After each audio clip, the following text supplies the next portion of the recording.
तर नमस्कार मंडळी, स्वागत आहे तुमचं एका नवीन व्हिडिओमध्ये. तर बचेरी या छोट्याशा खेडेगावामध्ये, माळशिरस तालुक्यातील बचेरी या छोट्याशा खेडेगावामध्ये जिथं पिण्याच्या पाण्याची सुद्धा टंचाई असते, मग शेतीच्या पाण्याचा विषय लांबच, अशा एका छोट्याशा गावामध्ये यश पिसे यांनी स्ट्रॉबेरीची शेती केली आहे. एवढं मोठं धाडस त्यांनी केलेलं आहे. ते कशा पद्धतीने केलेलं आहे याची संपूर्ण माहिती आपण या व्हिडिओच्या माध्यमातून घेणार आहोत. तर नमस्कार यश. नमस्कार. यश, नाव सांगा जरा तुमचं. यश निवृत्ती पिसे, बचेरी, तालुका माळशिरस. बर बर. किती दिवसापासून तुम्ही स्ट्रॉबेरी शेती घेताय? 3 वर्षापासून पीक चालू आहे आता. अच्छा. म्हणजे ही शेती जी आहे ती कोणत्या महिन्यापासून कोणत्या महिन्यात तुम्ही घेता? म्हणजे याची लागवड अंदाजे सप्टेंबर मध्ये करावी लागते. सप्टेंबर मध्ये लागवड केली का नोव्हेंबर मध्ये पीक चालू होतं. मार्च एप्रिल पर्यंत पीक राहतं. नंतर ते काढून टाकावं लागतं. अच्छा. नंतर नवीन लागवड करावी लागते दुसऱ्या वर्षी. आता जी प्लॉट चालू आहे तो किती दिवस आता जाणार आहे? अजून 1.5 महिना चालेल. साधारण 1.5 ते 2 महिने चालेल अजून. अच्छा अच्छा. उष्णता वाढल्यामुळे थोडं रोप खराब व्हायला लागली. अच्छा. पण त्याला पॉली हाऊसची सिस्टीम करायची आता. अच्छा अच्छा. लोक आपल्या भागामध्ये मका घ्यायचं म्हणलं किंवा डाळिंब लावायचं म्हणलं तरी पण धाडस करत नाहीत. तुम्ही म्हणजे तुमच्या डोक्यात ही संकल्पना कशी आली की आपण स्ट्रॉबेरी करावं अशी? असंच व्हिडिओ बघत बसल्यानंतर असं वाटलं की स्ट्रॉबेरी येऊ शकते आपल्याकडे. युट्यूबला वगैरे व्हिडिओ बघितलं, स्ट्रॉबेरी येऊ शकते म्हणल्यानंतर पहिल्यांदा मामाने पण केली आमच्या इथं बाळवणीत. अच्छा. मग मामासोबत मी पण लावली, ती सक्सेस झाली, मग ते कंटिन्यूच करत राहिलो. अच्छा. म्हणजे यातून उत्पन्न चांगलं मिळतंय का किंवा कशा उत्पन्न पद्धतीने भरपूर उत्पन्न भेटतंय. मिळतंय? उत्पन्न भरपूर भेटतंय. हा. 1000 रोपामध्ये जवळजवळ 1.5 लाख ते 2 लाख रुपये उत्पन्न भेटतंय. अच्छा. म्हणजे भरघोस उत्पन्न आहे. तर भरघोस उत्पन्न. सगळ्यात पहिल्यांदा ज्यावेळेस तुम्ही स्ट्रॉबेरी लावली होती त्यावेळेस कसे म्हणजे त्यावेळेस उत्पन्न किती आलं होतं किंवा तुम्हाला त्यावेळेस वाटत होतं का की बाबा चांगलं येईल किंवा चांगलं उत्पन्न मिळेल? आणि सुरुवातीला लावताना मी घाबरतच होतो, पण घरच्यांनी सपोर्ट दिलता. घरचे म्हणत होते लाव, काय होईल ते होईल. नंतर लावल्यानंतर एक 30,000 रुपये अंदाजे खर्च आलता टोटली सगळा रोपासहित. पूर्ण फवारणी रोप सर्व मिळून 30,000 खर्च आलता. त्यावेळेस उत्पन्न झालं 2 लाख रुपये. अच्छा. ही रोप तुम्ही कुठून उपलब्ध केली ती? रोप वाय वरून आणत होतो, भिलारी गावातून. अच्छा. मामाचा मित्र होता, ते मामासोबत मी पण आणत होतो, ते तिथूनच आणतो का. वाईमधून? वाईमधून. भिलारी गाव आहे छोटस एक, तिथून. वाईनच का बरं आणायची मग रोप तिथून? रोप त्याच भागात भेटते, ते आपल्या इकडे कुठंच भेटत नाहीत रोप. रोप तयार व्हायला वातावरण फक्त तिथंच आहे. अच्छा. पण आता आपल्या इकडे तर ह्या वातावरणात सुद्धा रोप म्हणजे आहेत की राहू शकतात, पण ती रोप तयार व्हायला जे वातावरण लागतं ते आपल्या इकडे नाही. आता चालूला आपण करणार आहे ह्या वर्षी, इथं होऊ शकते असं वाटतंय. आता ह्या वर्षी झाली होती, 20-25 रोप तयार झाली होती.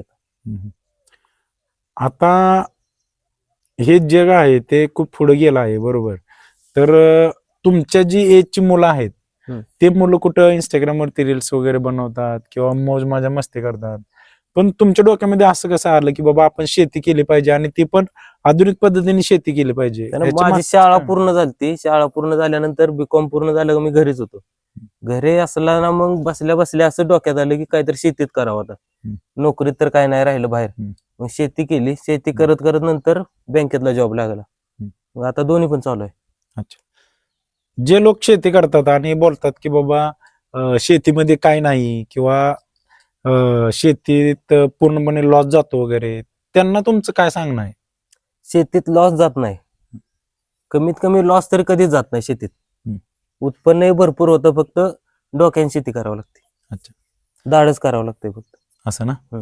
बरं. हे स्ट्रॉबेरीचे जे रोप आहे ते आणल्यानंतर म्हणजे किती दिवसात त्याला फळ लागतंय?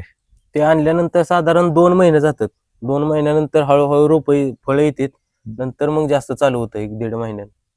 म्हणजे साधारण 3 महिन्यानंतर पूर्णपणे फळ चालू होते जास्त. अच्छा. 3 महिन्यानंतर? 3 महिन्यानंतर. बरं. जे पहिले 2 ते 3 महिने आहेत त्या 2 ते 3 महिन्यामध्ये या रोपांची कशा पद्धतीने काळजी घ्यावी लागते? त्याला पहिल्यांदा लावतानाच त्याला मल्चिंग टाकावं लागते. मल्चिंग टाकलं तरच ती रोपं फास्ट मोठी होती. अच्छा. हा. नंतर त्याला फवारा वगैरे जास्त लागत नाही. हम्म. फक्त किरकोळ जैविक मध्येच आपण वापरतो सगळं, केमिकल कोणतंच नाही वापरत. म्हणजे यातून काही लिक्विड वगैरे सोडावं लागतंय का? लिक्विड म्हणजे काय घरगुती असतंय ते आपण स्लरी वगैरे म्हणतो तेच. अच्छा.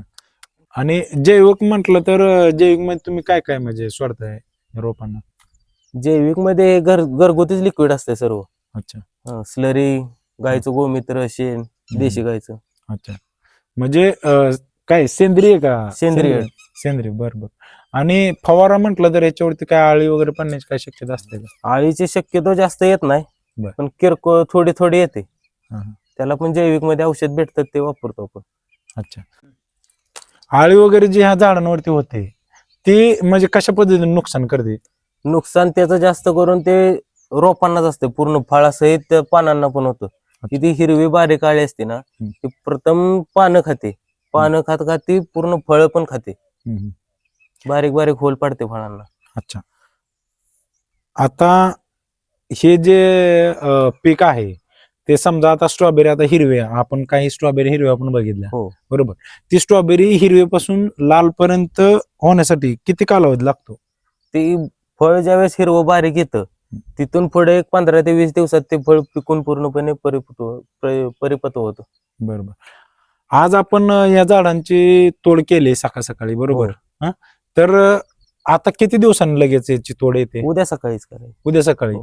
म्हणजे आता हे प्लॉट चालू झाल्यामुळे प्लॉट चालू झाला की रोज कंटिन्यू त्याची तोडणं करावं लागतं. अच्छा अच्छा. तुमचं कशा पद्धतीने पॅकिंग आहे? पॅकिंग हे अशा पद्धतीचं बॉक्स असतंय, अच्छा. 200 ग्रामचं बॉक्स भरतं. हम्म. ते असं पॅकिंग करून डायरेक्ट विक्री केली जाते. अच्छा. हे किती आहे, म्हणजे किती त्याचं हे वजन, वेट किती आहे? 200 ग्राम वेट बसतं. 200 ग्राम का? हो. अच्छा. हे आम्हाला म्हणजे आमच्या ग्राहकांना वगैरे जर उपलब्ध, म्हणजे त्यांना जर हवा असेल तर ते कुठं मिळेल? ते आपल्या पिलीव मध्ये दुकानात भेटून जाईल. अच्छा अच्छा. म्हणजे आपलं दुकान आहे का? आपलं दुकान आहे, पिलीव मध्ये शॉप आहे, शॉपला भेटून जातं, शॉपला उपलब्ध असते. चालेल चालेल. म्हणजे ह्याची क्वांटिटी दररोज किती निघते तरी? क्वांटिटी दररोज 10 ते 15 किलो दररोज माल निघतो. 10 ते 15 किलो? हो. अच्छा. एका किलो मध्ये 5 बॉक्स बसतो. होय का? हो. अच्छा. पाण्याचा काय तुटवडा तुम्हाला जाणवतोय का इकडं? पाण्याची कमतरता खूप आहे. अच्छा. तर तुम्हाला तर माहितीच आहे आपलं गाव किती दुष्काळात आहे. हो, बरोबर आहे. पाण्याची खूप कमतरता आहे, पण तरी पण इकडे तिकडे थोडं होऊन जातंय. काय भविष्यात जर अजून काय नफा या गोष्टीतून मिळत गेला तर तुम्ही स्ट्रॉबेरी जे आज किती म्हणजे थोडी शेती असेल तर अजून वाढवू इच्छित आहे का? खूप वाढवायचे. आता पुढल्या वर्षीचं जास्त प्लॉटिंग करायचं आपल्याला. अच्छा. साधारणतः 1 एकर ते 1.5 एकर आपल्याला लागवड करायची पुढल्या वर्षी. बरं यश, तुमचं आत्ताचं जे मार्केटिंग आहे ते कसं आहे, किंवा तुम्ही पुढे जर जास्त तुम्ही प्लॉट घेणार आहात त्यावेळेस तुम्ही मार्केटिंग कशा पद्धतीने करणार आहेत? आता चालूला आपलं कसं झालंय, आता दुकानातच शॉपलाच असते.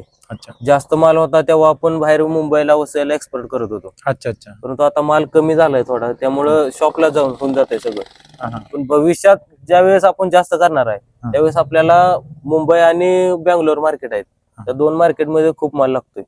आणि इथं लोकांचा पण प्रतिसाद भरपूर आहे. अच्छा. खूप लोक येतात, बघून जातात, प्रतिसाद खूप आहे आपल्याला. अच्छा अच्छा. म्हणजे एकंदरीत तुम्ही आपल्याला लांब कुठे न जाता खेडेगावामध्येच या स्ट्रॉबेरी उपलब्ध करून दिलेत, बरोबर? हो. तर ग्राहक दररोज येतात का? म्हणजे दररोज जे तुम्ही 10-15 किलोचा किंवा 20 किलोचा जो माल काढताय तो जातोय का? म्हणजे दररोजच्या दररोज खपवतोय का? रोज पूर्ण खपवतोय. जास्त ऑर्डर पेंडिंग पडतात उलट. अच्छा. म्हणजे आता ऑर्डर तुमच्या सध्या पेंडिंग आहेत का? पेंडिंग आहेत, ऑर्डर खूप पेंडिंग आहेत. आसपासच्या सर्व स्टॉलला पण आपलाच माल जातोय. अच्छा अच्छा. म्हणजे मागणी वाढली आहे. मागणी खूप वाढली. पंढरपूर, भाळवणी स्टॉलला आपलाच माल आहे, पिलीव मध्ये पण आपलाच माल असतो. अच्छा अच्छा. अकलूजला पण आपलाच आहे, वेळापूरला पण आपलाच माल आहे. तर मंडळी पाहू शकता, अतिशय छान यांचं पॅकिंग वगैरे आहे. आणि आपल्याला 2 दिवसानंतर स्ट्रॉबेरी खायला मिळायची, म्हणजे सातारमधून किंवा वाईमधून जर निघाली त्याच्यानंतर 2 दिवसांनी आपल्या इथं मार्केटला येणार, त्याच्यानंतर आपल्याला ती खायला मिळायची. म्हणजे ती शिळी झाली असेल बऱ्यापैकी. ते म्हणजे आपल्या शरीराला हानिकारक वगैरे असू शकते, पण आपल्याला फ्रेश माल आपल्या पिलीव आणि बचेरी या छोट्याशा गावामध्ये मिळणार आहे. तुम्हाला जर हवा असेल तुम्हाला यश पिशे यांचा मोबाईल नंबर देतो, त्यांना तुम्ही डायरेक्ट कॉन्टॅक्ट करा किंवा त्यांचं शॉप पिलीमध्ये आहे, तुम्ही तिथे जाऊन सुद्धा या गोष्टीची माहिती घेऊ शकताय किंवा ही गोष्ट तुम्ही खरेदी करू शकताय. तर मंडळी, आपण पाहू शकताय यश पिसे ने अतिशय कमी वयामध्ये कमी वेळामध्ये एक वेगळा विचार करून आधुनिक पद्धतीची स्ट्रॉबेरी शेती घेतली आहे. आपण पण असाच एक वेगळा काहीतरी विचार करून शेतीमधून चांगल्या पद्धतीचं उत्पन्न घेऊ शकताय. याबद्दलची अधिक माहिती तुम्हाला हवी असेल तर तुम्ही यश पिसे यांना भेटून त्याच्याबद्दलची अधिक माहिती घेऊ शकताय. तर जे तरुण आहेत, जे नवीन मुलं आहेत, त्यांना एक आदर्श म्हणून यश पिसे हा अतिशय उत्तम उदाहरण आहे. तर मंडळी, भेटूया पुढच्या व्हिडिओमध्ये. असंच काहीतरी नवीन पाहण्यासाठी आपल्या चॅनलला आत्ताच सबस्क्राईब करा आणि बेल आयकॉन दाबायला विसरू नका, कारण असे नवनवीन व्हिडिओ आपल्या चॅनलवरती येत राहतात. तर भेटूया पुढच्या व्हिडिओमध्ये. धन्यवाद.